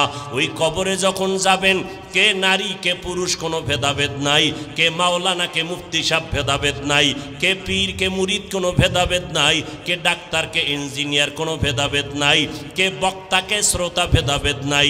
সবার বেলায় 3টা সাদা কাফন হবে, মা বোনদের বেলায় 5টা সাদা কাফন হবে। ওই কবরের সাইজও হবে 1। কবরের মধ্যে রাখার পর প্রশ্ন করবে সবার বেলায় তিনটা প্রশ্ন, কারো বেলায় আলাদা কোনো প্রশ্ন করা হবে না। আমাকে যেই প্রশ্ন করা হবে আপনাদেরকেও সেই একই প্রশ্ন করা হবে। রবের পরিচয় দাও, ধর্মের পরিচয় দাও, রহমাতুল লিল আলামিনের পরিচয় দাও। আল্লাহর নবী বলেন, দুনিয়াতে যারা রবের গোলামি করে কবরে যাবে, এরা কবরে গিয়া জবাব দিবে রব্বি আল্লাহ, আমার রব একমাত্র আমার আল্লাহ। দুনিয়াতে যারা ইসলাম মেনে চলবে, কবরে গিয়া জবাব দিবে দীনিয়াল ইসলাম, আমার ধর্মের নাম ইসলাম।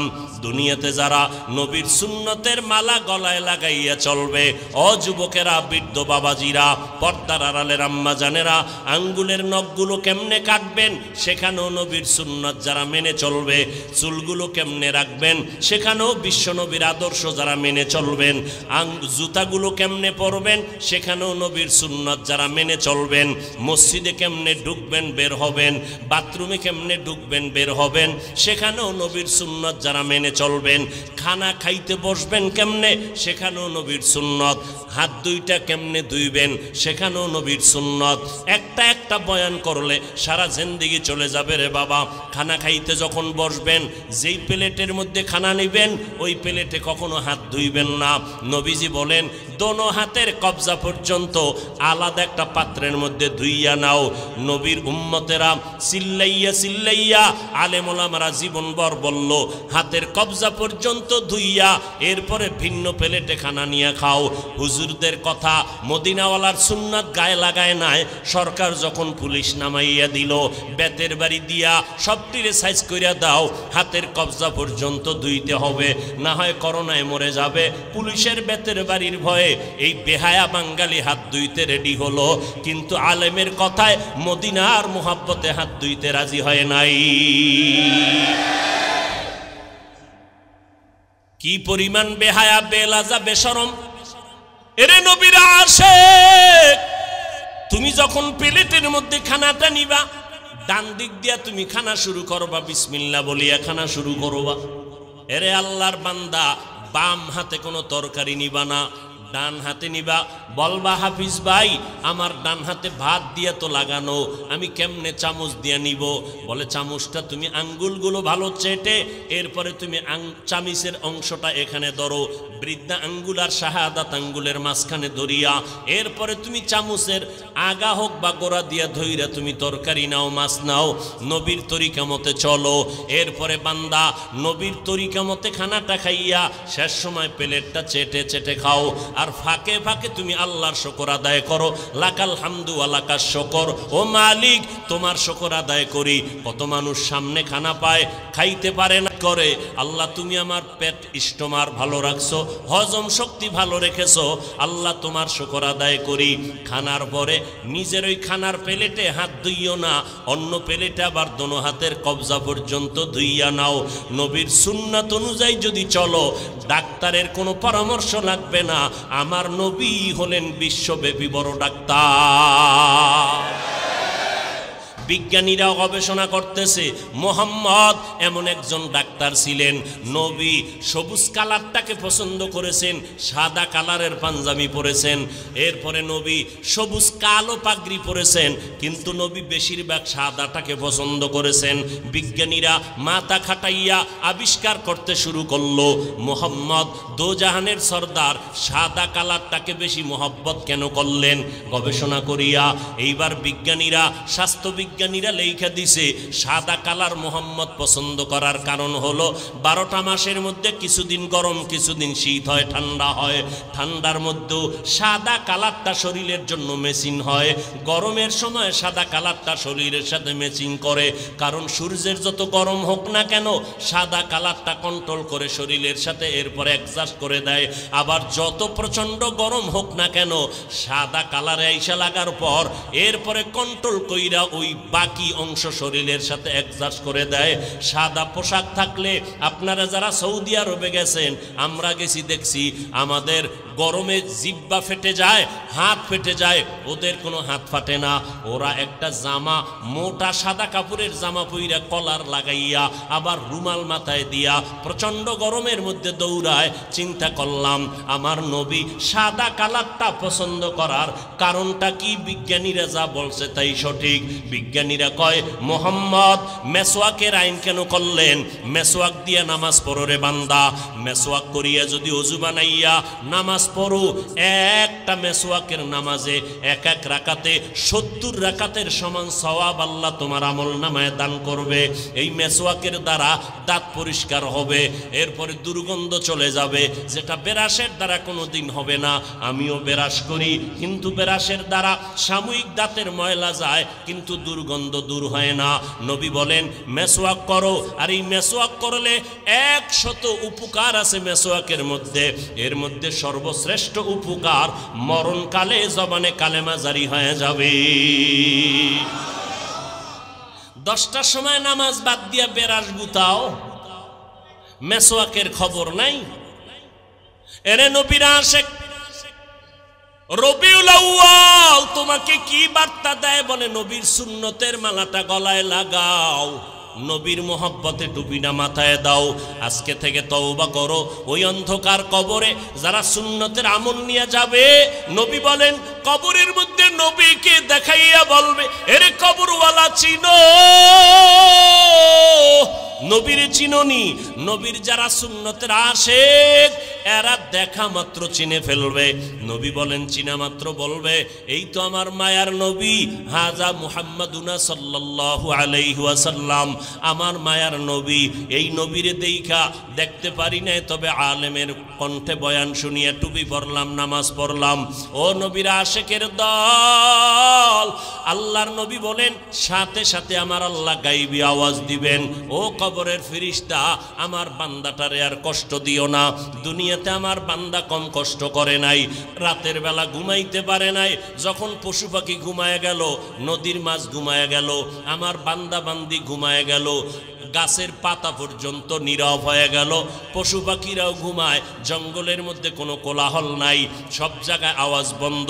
ওই সময় আমার এই আশিক বান্দা সুন্দর করিয়া ওযু বানাইয়া জায়নামাজে বৈশা সিজদায় পড়ে পড়ে কান্না করেছে, আর আমি আল্লাহর দরবারে দোয়া করেছে, আমি আল্লাহর মহব্বতে জিকির করেছে। এখন আর কষ্ট দিও না, তাড়াতাড়ি কবরে বেহেশতের বিছানাটা দিয়া দাও। কবরটাকে 3.5 হাত রাখবা না, বড় একটা বালাখানা বানায় দাও, জান্নাতের সাথে রাস্তা খুলে দাও।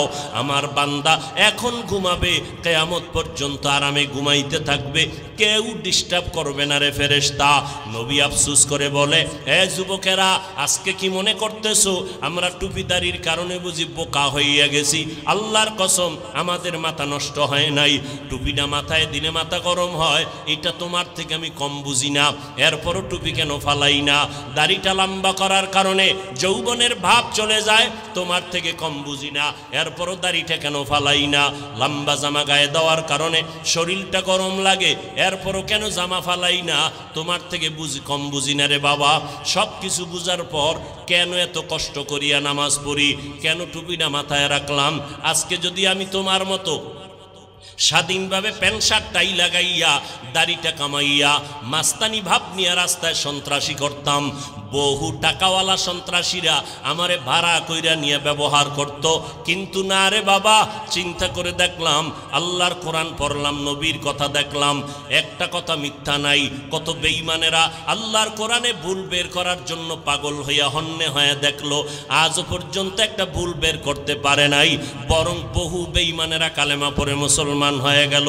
কয়দিন আর দুনিয়ার বাহাদুরি, ওই চেয়ারম্যান সাহেব কত বাহাদুরি করে, 5 বছর পরে আর বাহাদুরি থাকে না, এমপি সাহেবের বাহাদুরি থাকে না, আমার মাওলানাগিরির বাহাদুরি, ও বাবা যেদিন চক্ষু বন্ধ হয়ে যাবে ওই দিন সব বাহাদুরি বন্ধ হয়ে যাবে। আমাকে সবাই কবরের দেশে নিয়ে যাবে, আমার আপনজনেরা গায়ের গেঞ্জিটা পর্যন্ত বেলেট দিয়ে কেটে রাখবে। ও আল্লাহর বান্দারা, তুমি আর কয়দিন বাঁচবা? মনে করছো 25 বছর বয়স, আরো 25 বছর বাঁচবা। তোমার এক বন্ধুর নামটা তুমি জানোনি, মাইকেল জ্যাকসন। একটা গান গাইলে, ইংলিশে গান গাইতো, কোটি ডলার হাদিয়া পাইতো। ওই মাইকেল জ্যাকসন কণ্ঠশিল্পী আমেরিকার একটা গান গাইয়া গাইয়া জনসমুদ্র যখন পরিণত হয়ে গেল, মাইকেল জ্যাকসন চিন্তা ভাবনা করে দেখলো আমার টাকা পয়সা আর ভক্তবৃন্দের অভাব নাই, আমার নাকি একবার মরা লাগবে, তবে আমি আমার ইচ্ছা মতো মরতে চাই। বলে কেমন মরবি? মাইকেল কয় আমি 150 বছর পর্যন্ত জমিনে জিন্দা থাকবো, এর আগে আমি মরতে চাই না। 150 বছর পর্যন্ত বেঁচে থাকার জন্য মাইকেল জ্যাকসন যত ব্যবস্থা নেওয়া দরকার নিল। 20 জনের উপরে ডাক্তার তারে অল টাইম পাহারা দেয়, একটা খানা শতবার চেক করে খায়। মাইকেল জ্যাকসনের চেহারাটা বাধাই করে নিল যেন যৌবন ছুটে না যায়, খালি হাতে কারো সাথে সাক্ষাৎ দেয় না, জীবাণু যেন ঢুইকে আমার মৃত্যুর মুখে ফালাইয়া না দেয়। এই মাইকেল এত কিছু ব্যবস্থাপনা করলো, 150 বছরের আগে সে মরবে না। আল্লাহ কয় আমার সিদ্ধান্ত কেউ রদ করার ক্ষমতা নাই, আমি আল্লাহ সিদ্ধান্ত করে নিলাম। এই মাইকেল 150 বছরের বাঁচার তাগিদ দিয়া এবার প্রস্তুতি নিয়ে চলতেছে, সিকিউরিটি গার্ড নিয়ে চলতেছে, শরীরের মধ্যে কোনো বাতাস কোনো ধুলাবালু লাগায় না, কমপ্লিট স্যুট নিয়ে বাংলা দুনিয়ার জমিনে চললো। আল্লাহর কুদরত, একদিন হঠাৎ করে মাইকেলের মাথা একটু ব্যথা ব্যথা ভাব, 20 জনের উপরে ডাক্তার অল টাইম তারে চিকিৎসা দেয়, কোনো রোগ যেন ভেতরে ঢুকতে না পারে। হঠাৎ করে বিছানায় শুইয়া ঘুম পড়ল, একটু আরাম করতেছে, তখন তার বয়স মাত্র 50-এর কোঠা পেরিয়ে যাচ্ছে। এমন সময় ডাক্তারেরা চতুর্পার্শ্বে পাহারা দেয়, মাইকেল 50-এর কোঠার পরে পেরিয়ে বিছানায় যখন ঘুমাইয়া গেল, হঠাৎ করে ডাক্তারেরা দীর্ঘ টাইমের পরে মাইকেলকে যখন সজাগ করতে চায়, শরীরটার মধ্যে টাচ করে দেখে মাইকেলের পুরো শরীর বরফের মতো ঠান্ডা, কাঠের মতো শক্ত হয়ে গেল। ডাক্তারেরা চিৎকার দিয়া কয় মাইকেল আর জমিনের মধ্যে জিন্দা নাই, আমরা অনুভব করলাম না মাইকেলের জীবনটা কখন চলে গেল। এ যুবকেরা, মাইকেলের থেকে তুই তো আর বেশি ব্যবস্থা গ্রহণ করতে পারো নাই। আল্লাহ যেই যৌবন দিছিল, যেই শক্তি দিছিল, মোবাইল চালাইয়া নিজে ইচ্ছা করিয়া সেই পার্সগুলো নষ্ট করলি। তোর পায়ে 2টা হাত দিয়া বলছি বাবা, হাসিয়া হাসিয়া কথা উড়াইয়া দিস না, বালিশে মাথা লাগাই একটু চিন্তা কর। আজকে মোবাইলটা চালাইয়া চোখের পাওয়ারটারে নষ্ট করে ফেলেছো রে বাবা, পায়ে ধরে বলছি কথাগুলো এমনে ফালাইয়া দিস না। আজকে বালিশে মাথা লাগাইয়া চিন্তা কর, এই মোবাইল চালাইয়া চালাইয়া তোর মাথাটারে গরম বানাইয়া দিলি। এখন লেখাপড়া করতে মনে চায় না, কোনো বই লইয়া পড়তে বসলে মাথা ব্যথা করে। এই মোবাইলের কারণে তোর বুকে ব্যথা কিন্তু বেড়ে গেছে, মাথা ব্যথা বেড়ে গেছে। এই মোবাইলের কারণে খানার রুচি পর্যন্ত নষ্ট হয়ে গেছে। এই মোবাইলের কারণে রে বাবা তোমার হার্ট দুর্বল হয়ে গেছে, ওদিক থেকে তোমার রোগ শোকে তুমি ধ্বংস হয়ে যাইতেছ, তোমার ব্রেনের উপরে এফেক্ট করতেছে, তোমার হার্ট দুর্বল হয়ে যাইতেছে। এই মোবাইলের কারণে তোমার যৌবন নষ্ট হয়ে গেল, তোমার জীবনটা দুর্বিষহ হয়ে গেল। এখন খানা ভালো লাগে না, ঘুম ভালো লাগে না, এই মোবাইলের পেরেশানিতে পইরা পইরা লেখাপড়া পর্যন্ত ভালো লাগে না। কখন যেন তোমার জীবনটা চলে যায় তোমার জানা নাই। পায়ে হাত রেখে বলছি রে বাবা, একটু আগেও বলছি আবারও বলতেছি, আমি তোমাদের আমাদের মতো হুজুর হইতে বলি না, একটাই দাবি করে বিদায় নিতে চাই। নবীর আদর্শের মালা গলায় লাগাইয়া স্কুলে পড়ো, কলেজে পড়ো, চাকরি করো, ব্যবসা করো, বলবা হাফিজ ভাই এটা কেমনে সম্ভব? একটু ডানে বামে নজর করে দেখো রে বাবা, তোমার মতো আমার মতো যুবক স্কুলে কলেজে লেখাপড়া করে, 5 বেলার নামাজি ছাত্র ছাত্রী, একটু জিব্বা নাড়াইয়া তুমি জবাব দাও, আছে না নাই? যদি বলো থাকে, তুমি কেন পারবা না রে বাবা? তোমার মতো যুবক আজকে তাকায় দেখো, এই বিশ্ব রোডে গাড়ি চালায়, ড্রাইভারি করে, 1 বেলার নামাজও বন্ধ করে না। আজান হয়ে গেছে, চলন্ত গাড়িটারে ব্রেক করিয়া মসজিদে কন্ট্রাক্টর হেল্পার ড্রাইভার ঢুকে গেল এবং যাত্রীরা পর্যন্ত নামাজ আদায় করে। ও আল্লাহর বান্দারা, তাকাইয়া দেখো, তুমি কেন পারবা না? তোমার আমার মতো যুবক বান্দারা র্যাব, আর্মি, পুলিশ, বিডিআরের চাকরি করে, 1 বেলার নামাজও বাদ দেয় না, বলো বাবা তুমি কেন পারবা না? তোমার আমার মতো যুবক তাকায় দেখতেছো নদীর মধ্যে মাছ ধরে, জমিনের মধ্যে কৃষি কাজ করে, এক বেলার নামাজও বাদ দেয় না, বাবা তুমি কেন পারবা না? এই আব্দুল্লাহপুর বলো, ঢাকার শহর বলো, তোমাদের এই জমিনের মধ্যে কত হাজার হাজার ব্যবসা করে টাকাওয়ালা, এক টাকাও হারাম খায় না, দাড়িও কাটে না, নামাজও বাদ দেয় না, এই রকম ব্যবসায়ী লোকের অভাব নাই। বলো বাবা তুমি কেন পারবা না? তোমার আমার মতো আল্লাহর বান্দা, এমপি, মন্ত্রী, চেয়ারম্যান, মেম্বার, উকিল, ব্যারিস্টার, প্রফেসর, ইঞ্জিনিয়ার, সাংবাদিক, সাহিত্যিক, পাঁচ বেলার নামাজি, অভাব নাই, বলো তুমি কেন পারবা না? আমার মনটা বলে আল্লাহ বুঝি তোমার গুনার কারণে বেজার হয়ে গেল, না জানি তোমার মা বাবার বরদোয়া তোমার কপালে লেগে গেল। কারণ তুমি মা বাবাকে কষ্ট দিয়েছো, আল্লাহ তোমার উপরে বেজার হয়ে গেছে। এই যে মোবাইলটা নিয়ে ফেসবুকে কত আলেমের বিরুদ্ধে লেখালেখি করিয়া তুমি বরদোয়া কামাই করতেছো, আলেমের হাত উঠাইয়া বরদোয়া করা লাগবে না। ও আল্লাহর বান্দারা, আল্লাহ যদি বেজার হয়ে যায়, আল্লাহ পাকের আইনটা কি জানো? ক্বালান নবী সাল্লাল্লাহু আলাইহি ওয়া আলিহি ওয়া সাল্লামা ফীমা ইয়ারবিহি আন রাব্বিহি আযজা ওয়া জাল্লা। বুখারী শরীফে আল্লাহ হাদিসে কুদসি যে জানায় দেয়, মান আদালি ওয়ালিয়ান ফাকাদ আযানতুহু বিল হারব। ও নবী জানায় দেন আমার আল্লাহর কথা, যারা আমার ওলি, আমার বন্ধু, আল্লাহ ওয়ালাদের সাথে দুশমনি করবে, আমি আল্লাহ তাদের সাথে যুদ্ধ করার জন্য তৈয়ার। অতএব যারা আহলে হক আলেমের বিরুদ্ধে লেখালেখি করো, যারা আলেমের বিরুদ্ধে বিশুদ্ধার করো, আল্লাহ বেজার, মা বাবার অভিশাপ তোমার কপালে। কারণ একই মজলিসে বৈশা বয়ান শুনছো, মোনাজাত ধইরা হাত তুল্লা, কত বান্দার চোখে পানি, অথচ আমার চোখে কেন পানি আসে না? একটু চিন্তা করো, তোমার মোনাজাতে কেন কান্না আসে না? একমাত্র কারণ গুনার কারণে দিলটা পাথর হয়ে গেল। এই গুনাহ অবস্থায় আল্লাহ ডাক দিয়া কয় তওবা কর, একটা সেকেন্ডের মধ্যে আমি তোর জীবনের গুনাহ মাফ করে দিব। কিন্তু যদি গুনাহ নিয়ে তওবা না করিয়া ওই কবরের মধ্যে চলে যাও, মদিনার নবী বলেন তিনটা প্রশ্ন তোমাকেও করা হবে। রবের পরিচয় দাও, ধর্মের পরিচয় দাও, রহমাতুল লিল আলামিনের পরিচয় দাও। নবীজি বলেন যারা গুনাহ নিয়ে কবরে যাবে তারা একটা প্রশ্নের জবাব দিতে পারবে না, বলবে হা হা লা আদরি, আমি কিছুই জানি না, বড় আফসোস। নবীজি বলেন সাথে সাথে আমার আল্লাহ গাইবী আওয়াজ দিয়া রাগান্বিত হইয়া বলবেন, ও কবরের ফেরেশতা, এই নাফরমানকে আর কোনো সুযোগ দেওয়া হবে না। আমি দুনিয়াতে কম সুযোগ দেই না রে ফেরেশতা। আমার দেওয়া পানি, আমার দেওয়া বাতাস, আমার দেয়া সূর্যের আলো, আমার দেয়া চাঁদের আলো, আমার দেয়া নদীর মাছ, আমার দেয়া গাছের ফল, আমার দেয়া জমিনের ফসল খাইয়া এই নাফরমান একবারও আলহামদুলিল্লাহ বলে নাই, একবারও আল্লাহর শুকর আদায় করে নাই। ওলামায়ে কেরাম পায়ে ধরে ধরে নামাজের দাওয়াত দিত। এই বান্দা আজান শুনিয়া নাফরমান এক বেলার নামাজও মসজিদে গিয়া আদায় করে নাই। এখন আর দেরি নাই, এই বেঈমানের কবরে জাহান্নামের বিছানাটা দিয়া দাও, জাহান্নামের সাথে রাস্তা খুলিয়া দাও, জাহান্নামের আগুন কবরটা ভরে দাও। একটা না দুইটা না, 70 থেকে 99টা সাপ কবরে আসবে। মদিনার নবী বলেন আল্লাহ তাআলা রাগান্বিত হইয়া কবরের মাটিকে ডেকে বলবেন, এরে কবরের মাটি, এই নাফরমান গুনাহগারকে দুই পার্শ্ব থেকে জোরে জোরে চাপ দাও। এত জোরে চাপ দিবে পাঁজরের হাড়গুলো চুরমার হয়ে যাবে। ও যুবকেরা, একটু চক্ষু বন্ধ করে কবরের আযাবের কথা চিন্তা কর। ওলামায়ে কেরামের কথা মিথ্যা মনে করিও না রে বাবা, আল্লাহ ওয়ালাদের কথা মিথ্যা মনে করিও না। লক্ষ লক্ষ নবীরা মিথ্যা বলেন নাই, লক্ষ লক্ষ সাহাবায়ে কেরাম মিথ্যা কথা বলেন নাই, কোটি কোটি ওলামায়ে কেরাম মিথ্যা কথা বলতে পারেন না। এখনো সময় আছে, তওবা করে নাও।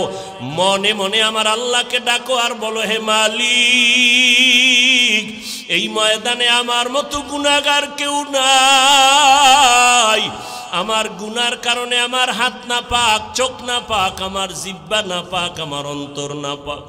আমার এই গুনার খবর আমার মা বাবা, ভাই বোন, সমাজের স্ত্রী, পরিবার কেউ জানে না রে আল্লাহ। ও আল্লাহ, আপনি জানার পরে রাগ করিয়া পানি বন্ধ করেন নাই, খানা বন্ধ করেন নাই। ও দয়ার মালিক, আমি আজ আপনার দরবারে তওবার নিয়ত করে ফেললাম। দুনিয়াতে যতদিন বাঁচবো আপনিই তো হায়াতের মালিক, ইজ্জতের মালিক। ও আল্লাহ, জীবনে আর নামাজ ছাড়বো না, জীবনে বেপরদায় চলবো না, দাড়ি কাটবো না, ওলামায়ে কেরামের বিরোধিতা করে গুনাহগার হব না, মা বাবার দোয়া নিয়ে চলবো, দেশ ও জাতির বিরুদ্ধে ষড়যন্ত্র করব না, নবীর তরিকার বাহিরে চলবো না রে আল্লাহ। তওবা করার যদি এখনো নিয়ত করো রে বাবা, আল্লাহ পাক এখনই তোমার গুনাহ মাফ করে দিবেন।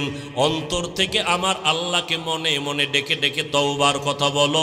ও মালিক, আমার অন্তরের খবর আপনি ভালো জানেন রে আল্লাহ। এই জীবনে কত গুনাহ করে আবার তওবা করে আবার গুনাহ করেছি। মানুষ আমার সামনে কত পানির বোতল নিয়ে দাঁড়ায়, একটু দোয়াম করে ফু দিয়া দেন, আমার ঘরে কত অসুস্থ রোগী। কিন্তু ওই লোকটা যদি জানতো আমি কত বড় গুনাহগার, কখনো আমার সামনে পানি পড়া নিতে আসতো না। ও আল্লাহ, আপনিই তো সম্মানের চেয়ারে বসাইছেন রে আল্লাহ। ও আল্লাহ, কত সম্মান দান করেছেন, গুনার কারণে যেন মাহরুম হয় না যাই রে আল্লাহ। ও আল্লাহ, এই ময়দানের দিকে নজর করে দেখেন রে আল্লাহ। আমরা তওবার নিয়ত করে ফেলেছি রে মালিক। ও আল্লাহর বান্দারা, ও পর্দার আড়ালের মা বোনেরা, আল্লাহর কাছে অন্তর দিয়ে তওবার নিয়ত করে নাও। ও আল্লাহ, আমার গুনার খবর আমার মা বাবায় জানলে কেউ আমারে সম্মান করত না। আমার মা বাপ বোনেরা, ভাই ভাই বোনেরা জানলে, সন্তানেরা জানলে কেউ আমারে ভালো জানতো না। ও আল্লাহ, আপনি জানার পরেও তো আমার ইজ্জত নষ্ট করেন নাই, আমার খানা বন্ধ করেন নাই। ও আল্লাহ, আজকে গোপনীয় আবার আপনার কাছে তওবার নিয়ত করলাম। ও আল্লাহ, আমি ব্যবসা করি, চাকরি করি, যাই করি, আজকে থেকে নামাজ আর বন্ধ করব না, আজকে থেকে বেপরদায় চলব না, মা বাবার সাথে বেয়াদবি করে বরদোয়া নিব না, নবীর তরিকার বাহিরে চলব না, দাড়ির মধ্যে অস্ত্র লাগাইব না, ওলামায়ে কেরামের পরামর্শ নিয়ে আমল করব, আর দেশ ও জাতির বিরুদ্ধে কোনো ষড়যন্ত্রে লিপ্ত হব না। তওবা করার যদি অন্তরে নিয়ত হয়, মুনাফিকি আর দুর্বলতা যদি অন্তরে না থাকে, খাঁটি তওবার নিয়তে আল্লাহর মোহাব্বতে দুটো হাত আল্লাহকে দেখাইয়া দেই।